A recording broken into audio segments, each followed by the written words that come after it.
మన రాష్ట్ర ఇన్ఛార్జ్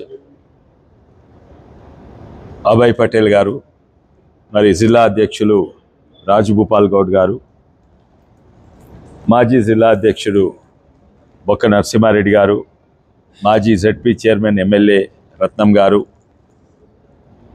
మా జిల్లా ఇన్ఛార్జ్ అశోక్ రెడ్డి గారు, మహేందర్ గారు, బీజేవైఎం అధ్యక్షులు, రాష్ట్ర బీజేవైఎం అధ్యక్షులు, ఇక్కడున్న ప్రెస్ మిత్రులు, కార్యకర్తలందరికీ నమస్కారం.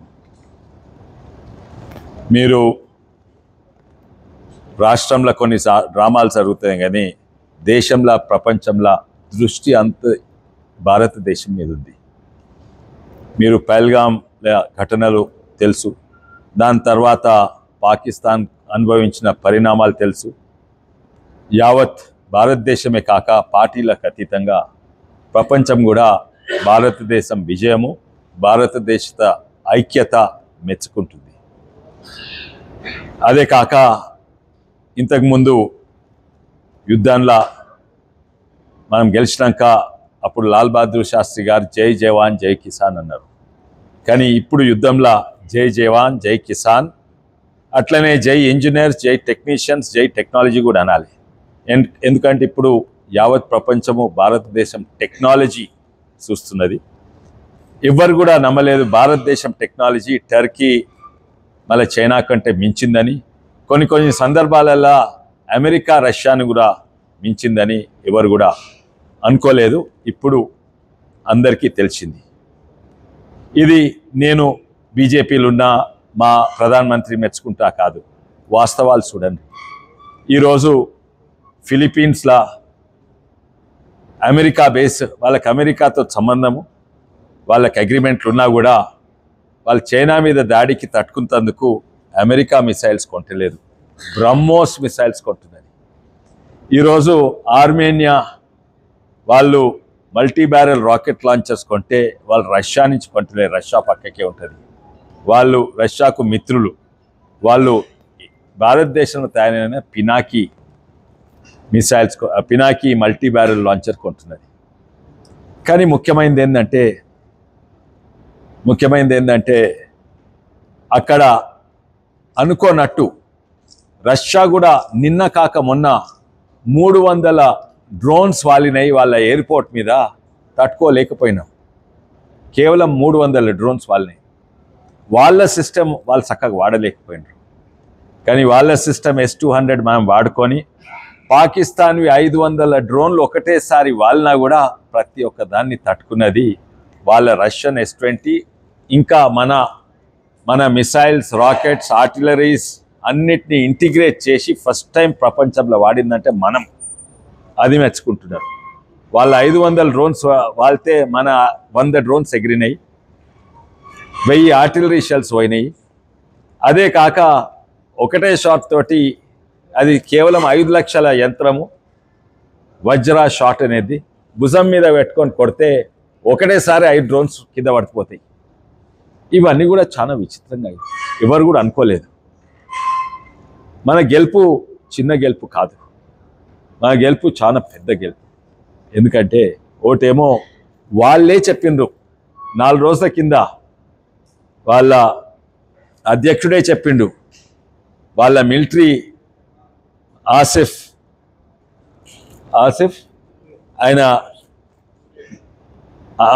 ఆసిఫ్ మునీర్ ముంగటే చెప్పిండు వాళ్ళ అధ్యక్షుడు ఏంటంటే, మేము 9-10 పొద్దుగాల పెద్ద దాడికి తయారవుతుంటే ఇండియా నుంచి విపరీతమైన డ్రోన్స్ వచ్చి మా పిషావర్, లాహోర్, ఆ న్యూక్లియర్ బాంబ్స్ ఉండే కిరాణా కొండలు, తర్వాత కరాచీ, సియాల్కోట్ మీద దాడి చేసి మన అన్ని ఇవి ధ్వంసం చేసిందని వాళ్ళే చెప్తున్నారు. కానీ ఇంకా ఎక్కువ సంబరాలు ఏంటంటే భారతదేశం అంతా ఐక్యత అయింది. గొప్పోళ్ళు ప్రతిపక్షాన్ని ఓడగొడతారు, గొప్పోళ్ళు శత్రువులను ఓడగొడతారు. కానీ బలవంతైన వాళ్ళు నిజంగానే గొప్పతనం ఏమిందంటే మన ప్రతిపక్షాలను కూడా మన దిక్కు మలుచుకొని మనకు సపోర్ట్ ఇస్తుంది. అది నిజమైన గొప్పతనం. ఈరోజు డిఎంకే కనిమోయి అంటే పడదు, ఎవరితో పడదు, బీజేపీతో పడదు, ఎన్సీపీ సుప్రియా సూలే అంటే పడదు, టీఎంసీ మమతా బెనర్జీ అంటే పడదు. కానీ డిఎంకే, ఎన్సిపి, మమతా బెనర్జీ, అభిషేక్ బెనర్జీ పంపింది, ఈడ కనిమోయిన్ పంపింది. అటు లాస్ట్కు ఎంఐఎం అసదుద్దీన్ కూడా విదేశాలకు పోయి మా ప్రధానమంత్రి ఎంత గొప్ప అయిన చెప్పుకున్నాడు, మా దేశం ఎంత గొప్ప అయిన చెప్పుకున్నాడు. అది నిజమైన గెలుపు, ఐక్యత నిజమైన గెలుపు. కానీ చాలా దురదృష్టం అనేది ఏంటంటే ఒక 54 ఏండ్ల యువకుడు, ఆయన లోక్సభలో ఉంటాడు, ఆయన ఎల్ఓపి అంట, ఆయన రాహుల్ గాంధీ అంట. ఆయన చిన్న పోరంతిరిగా సంకల్ కొడుతుండు. ఒక విమానం పడింది, మోడీ ఓడిపోయిండు, విమానం పడింది, మోడీ ఓడిపోయిండు, సంకల్ కొట్టుకుంటూ తిరుగుతున్నాడు. తల ఉంచుకోవాలి. కనీసం ఆయన సొంత పార్టీ మనీష్ తివారీ దగ్గర నేర్చుకోవాలి, ఆయన సొంత పార్టీ సల్మాన్ ఖుర్షిద్ దగ్గర నేర్చుకోవాలి, ఆయన సొంత పార్టీ శశి తరూర్ దగ్గర నేర్చుకోవాలి. మొత్తం భారతదేశం సంబరాలు చేసుకుంటే సంకల్ కొట్టుకుంటా ఒక విమానం పడిపోయింది, మోడీ ఓడిపోయిండు, మోడీ ఓడిపోయిండు. అరే పిచ్చోడా, మోడీ ఓడిపోయిందంటే మోడీ కాదయ్యా, మోడీ ఓడిపోయిందంటే ప్రధానమంత్రి ఓడిపోయిండు. ప్రధానమంత్రి అంటే భారతదేశం ప్రభుత్వము, భారతదేశం ప్రభుత్వం అంటే భారతదేశం ఓడిపోయింది. అందరు మేము సంబరాలు చేసుకుంటే భారతదేశం గెలిచిందంటే మీకు ఒకటే రాజకీయాలే. ఇటువంటి దురదృష్టమైన ఇది. ఇంకోటి అంటారు, ట్రంప్ అంట ఈయనకు చెప్పిండంట. ఈయన ట్రంప్ నమ్ముతాడా, మన ఆర్మీని నమ్ముతాడా, లేకుంటే ప్రధానమంత్రిని నమ్ముతాడా? ట్రంప్ నమ్మేది ఉంటే ట్రంప్ అమెరికాకి వెళ్ళిపోమని, అక్కడనే ఉండమని, ఇక్కడ ఎందుకు వస్తున్నాడు? నిజంగానే ఇంత దురదృష్టమైన ఎల్ఓపి మాకు దొరికిండు. అది దేశానికి దురదృష్టం, కానీ పొలిటికల్గా రాజకీయంగా మాకు అదృష్టమే. అందుకే మేము ఎప్పుడు కూడా పూజిస్తాం ఏంటంటే రాహుల్ గాంధీ 100 ఏళ్ళు ఉండాలి, ఆ 100 ఏళ్ళు కూడా కాంగ్రెస్ పార్టీ అధ్యక్షునిగా ఉండాలని మేము పూజిస్తాం. అటువంటి ఉంటే బీజేపీకి లాభం, కానీ దేశానికి నష్టం. ఎందుకంటే బీజేపీ కోరిక ఏంటంటే ఒక ప్రజాస్వామ్యం, డెమోక్రసీ బలంగా ఉండాలంటే రూలింగ్ పార్టీయే కాదు, అపోజిషన్ కూడా బలంగా ఉండాలి. అది బీజేపీ కోరిక. ఇంకోటి ఏంటంటే ఇది నిన్న మొన్న ఏవో మాజీ ముఖ్యమంత్రి కేసీరావు బిడ్డే ఎగురుతా ఉన్నది, ఏదేదో మీడియాకు ఎవరు పట్టించుకుంటలేదని మళ్ళీ మీడియాకు వచ్చింది, ఏదో ఆరోపణ పెట్టింది. ఒక్కటైతే మాత్రం వాస్తవం పెట్టుకోను, మేము భ్రష్టాచార్ పరివారవాదికు పాస్ ఆనే నై దేంగి అని పెద్దలు మాకు ఢిల్లీలో ఎంతోమంది ఎన్నోసార్లు చెప్పిండ్రు. ఎట్టి పరిస్థితుల్లో మా దర్వాజా దగ్గర కూడా రానియం వాళ్ళని, దర్వాజా దగ్గర. సో అది ఓన్లీ వాళ్ళ స్ట్రాటజీ, పార్టీ ముంగకుంటా. ఎందుకంటే వాళ్ళు మందను కాపాడుకుంటేందుకు, ఎందుకంటే వాళ్ళ దగ్గర ఎమ్మెల్యేలు ఉన్నారు, ఇటు అటు పోకుండా ఎటు ఒకని బిడ్డ వాళ్ళే మన దగ్గరకు వస్తుండ్రు, కాంగ్రెసే మన దగ్గరకు వస్తుంది, బీజేపీ మన దగ్గర వస్తుంది. ఇదే స్ట్రాటజీ. అది కేసీరావుదే, ఇది బిడ్డది కాదు, కొడుకుది కాదు, కేసీరావు స్ట్రాటజీయే, మందని కాపాడుకుంటేందుకు, దానికంటే ఎక్కువేం లేదు. ఇంకోటి ఏంటంటే మా మీద ఆరోపణ, తెలంగాణ వాళ్ళని బొందబెట్టింది.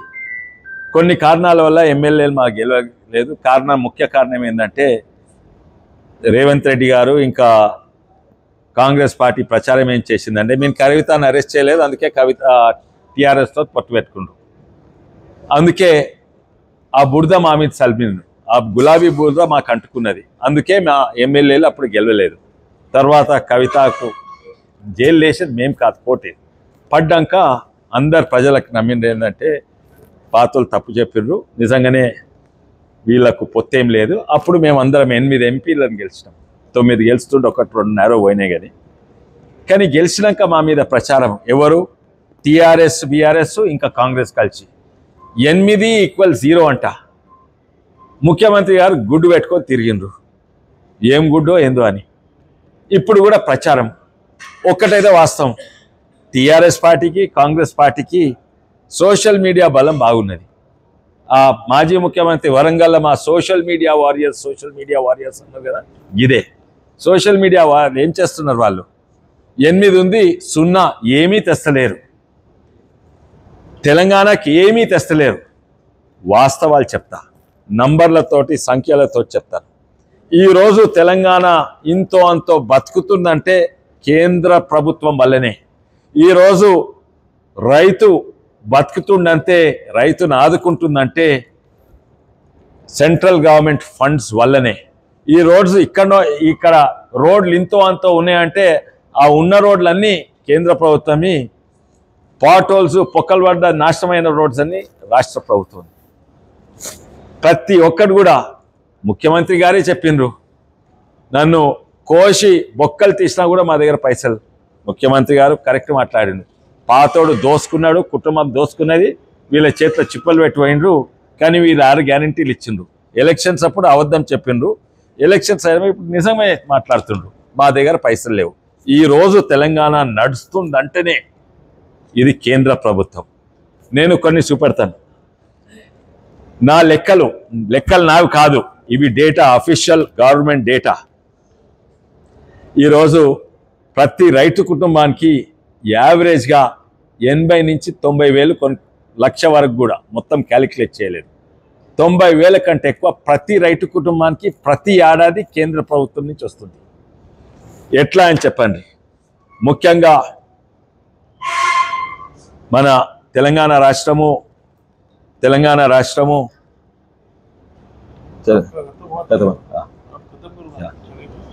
రాష్ట్రము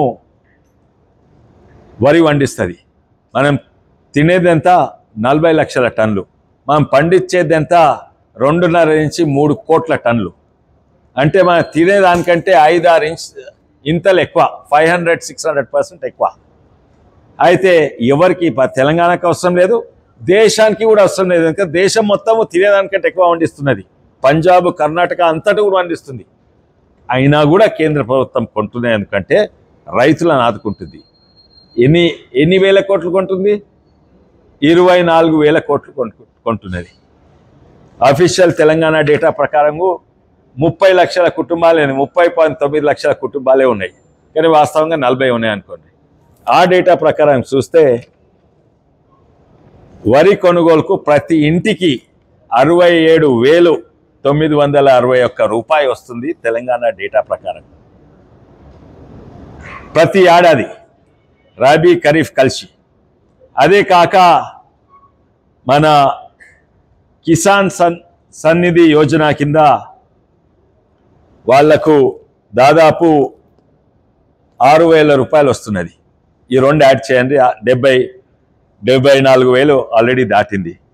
తర్వాత వేరే పంటలకు మద్దతు ధర ప్రొక్యూర్మెంట్, దానికి ఒక 1,000 రూపాయలు, 11 రూపాయలు యావరేజ్. ఫర్టిలైజర్ సబ్సిడీ 11,000 రూపాయలు ప్రతి కుటుంబానికి.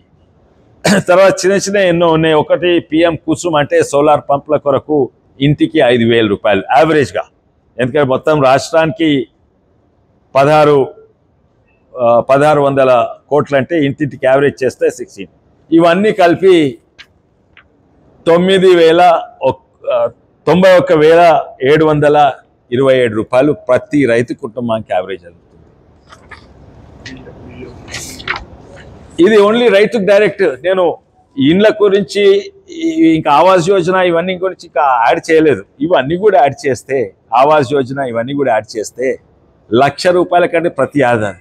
వీళ్ళు ఒక్కసారి 1,00,000 రూపాయలు రుణమాఫీ చేసి ఇక మేమేమో చేస్తామని. ప్రతి ఏడాది ఈరోజు తెలంగాణ బతుకుతుందంటే, తెలంగాణ రైతును ఆదుకుందంటే ఇది కేవలము కేంద్ర ప్రభుత్వం వల్ల. ఇది ఇంకోటి అంటారు, మీరు వరి కొనుగోలు మేము 24,000 కోట్లు చేస్తాం కదా, ఏమన్నంటే మీరన్నీ కూడా ఉత్తరప్రదేశ్, గుజరాత్కి ఇస్తారు. ఉత్తరప్రదేశ్, గుజరాత్ సంఖ్యలు కూడా చెప్తా. ఉత్తరప్రదేశ్లో మనకంటే 7 ఇంతలు ఎక్కువ పెద్ద రాష్ట్రం. ఉత్తరప్రదేశ్లో మనకంటే 10 ఇంతలు ఎక్కువ రైతులు ఉంటారు. అంటే మనకు 24,000 కోట్లు ఇస్తే వాళ్ళకి ఎన్ని ఇవ్వాలి? 2,40,000 ఇవ్వాలి. కానీ ఉత్తరప్రదేశ్కు కేవలం 71,000 కోట్లే ఇచ్చింది. అంటే ఉత్తరప్రదేశ్ రైతుకు మన రైతు కంటే తక్కువ కొనుగోలుకు వస్తున్నది. అదే కాదు, ఈడ యూరియా, ఫర్టిలైజర్ ఇవన్నీ కూడా చూడండి. ఇవన్నీ గవర్నమెంట్ డేటా. మీకు కావాల్స్తే విలేకరులు మేము మీకు షేర్ చేస్తాం, మా ఆఫీస్ వచ్చి తీసుకోవచ్చు. ఇక్కడ తెలంగాణకు మన డిమాండ్ మెట్రిక్ మెగాటన్స్ 1,071 56 ఉంటే వాళ్ళు ఇచ్చేది అవసరమైన దానికంటే ఎక్కువ అవైలబిలిటీ కేంద్ర ప్రభుత్వం 64. ఇదే యూపీకి చూడండి, వీళ్ళకి 10 ఎక్కువ ఉండాలి కదా, 10 ఎక్కువ లేదు, ఓన్లీ 4 ఎక్కువ ఉన్నది 200. అంటే యూపీ కంటే ఎక్కువ ఫర్టిలైజర్ ప్రతి దాంట్లో మనకు. కుసుమ్ స్కీమ్ ఇదైతే విచిత్రమైతుంది. మొన్ననే ముఖ్యమంత్రి గారు అనౌన్స్ చేసిండ్రు. కోర్స్ వాళ్ళు పేరు మార్చుతారు. మేము ప్రధాన మంత్రి ఆవాస్ యోజన అని ఇందిరమ్మ పథకం, ఇందిరమ్మ ఇల్లు అంటారు. అది పైసలు వచ్చేది ప్రధాన మంత్రి స్టాంప్ కంటే ఎక్కువ. అట్లనే దీన్ని కూడా పంపులకు సోలార్, ఇది చిన్నది అనుకో పథకము, సోలార్ పంపులు వీళ్ళు పెడితే, వీళ్ళు సోలార్ పంపులు పెడితే 90% నుంచి 70% కేంద్రం, 60% కేంద్రం సబ్సిడీ ఇస్తుంది. అయితే దాన్ని పేరు మార్చిండు. మొన్ననే ముఖ్యమంత్రి గారు అనౌన్స్ చేసిండు. ఇందిరా సౌర గిరిజల వికాస్ స్కీమ్ అని అన్నారు. Launch by state government on May 19th. State government పథకం కాదు, మన కాదు, ఇది కేంద్ర ప్రభుత్వం పథకము. దీని అసలైన పేరు PM ప్రధాన మంత్రి కుసుమ్ స్కీమ్. అందులో సోలార్ పంపులు ఇవన్నీ ఇస్తారు. మనకు ఎన్ని శాంక్షన్ అయినాయి? 4000 శాంక్షన్ అయినాయి. 4000 శాంక్షన్. ఆంధ్రప్రదేశ్కు 0, మధ్యప్రదేశ్కు 1400, ఉత్తరప్రదేశ్ 151. ఇంట్లో కూడా మనకి ఎక్కువ. ఇటువంటి చెప్తుంటే వస్తాయి. నవోదయ స్కూల్స్ అన్నిట్లో ఎక్కువ మొన్న మనకు శాంక్షన్. మొత్తం దేశంలో 27 అయితే నవోదయ స్కూల్స్, మా దగ్గర 9 అయినాయి. అట్లా వర్కింగ్ ఉమెన్స్ హాస్టల్ ఉత్తరప్రదేశ్కు 0, ఇదేది 2020 5 ఏళ్ళ ఉత్తరప్రదేశ్ 0 వస్తే తెలంగాణకు 746 కోట్లు వచ్చింది. కాదు, 7.5 కోట్లు వచ్చింది. వీళ్ళకు ₹1 ఆంధ్రప్రదేశ్కు, వీళ్ళకు 2 కోట్లు మధ్యప్రదేశ్కు. ఏది చిన్న చిన్న పథకాలు ఇవన్నీ. ఏది చూసినా కూడా తెలంగాణకు ఒకటి నేను అంటే పాతోన్ని చూసి కొత్తోన్ని పోల్స్తే ఒకటి నాకు సంతోషం ఏంటంటే, పాతోడు బూతులు తిట్టేటోడు ప్రధానమంత్రి నిర్మలా సీతారామన్. నాకు సంతోషం ఇప్పుడు ఉన్న ముఖ్యమంత్రి బూతులు తిడతలేరు. అండ్ మాకు చెప్పినా కూడా, మాతోటి మాట్లాడినా, నేను మంత్రి గారితో మాట్లాడినాను, ఎంతోమంది మంత్రులు, ఇక్కడ ఇన్ఛార్జ్ మంత్రి శ్రీధర్ బాబు, తర్వాత పొంగులేటి శ్రీనివాస్ రెడ్డి గారు, తర్వాత ముఖ్యమంత్రి గారిని కలిసినాను. అట్లనే కాక మా ఎమ్మెల్యేలు, కాంగ్రెస్ ఎమ్మెల్యేలతో కలిసిన, అన్న మీతో వస్తామే, మాకు రోడ్లు ఇప్పియండి, సెంట్రల్ రోడ్ ఫండ్స్ వచ్చి తీసుకుపోయినాం. వ్యక్తిగతంగా మాట్లాడినప్పుడు వాళ్ళు మెచ్చుకుంటారు, బీజేపీ పార్టీ వల్లనే వస్తుంది నడుస్తుందని. కానీ బయట సోషల్ మీడియాలేమో 8 బీజేపీ ఏం తెచ్చింది, ఈరోజు నడుస్తుందంటే, ఈరోజు ఈ బల్బు నడుస్తుందంటే, డిస్కామ్లు నడుస్తున్నాయి అంటే కేంద్ర ప్రభుత్వం వల్ల, రాష్ట్ర ప్రభుత్వం లేదు. ఇది మీకు స్పష్టంగా మీకు కూడా డేటా ఇస్తాను. మీకు ఇది మీ ద్వారా అందరికి కూడా చెప్పదలుచుకున్నాను. మరోసారి అందరికీ అవకాశం ఇచ్చినందుకు ధన్యవాదాలు.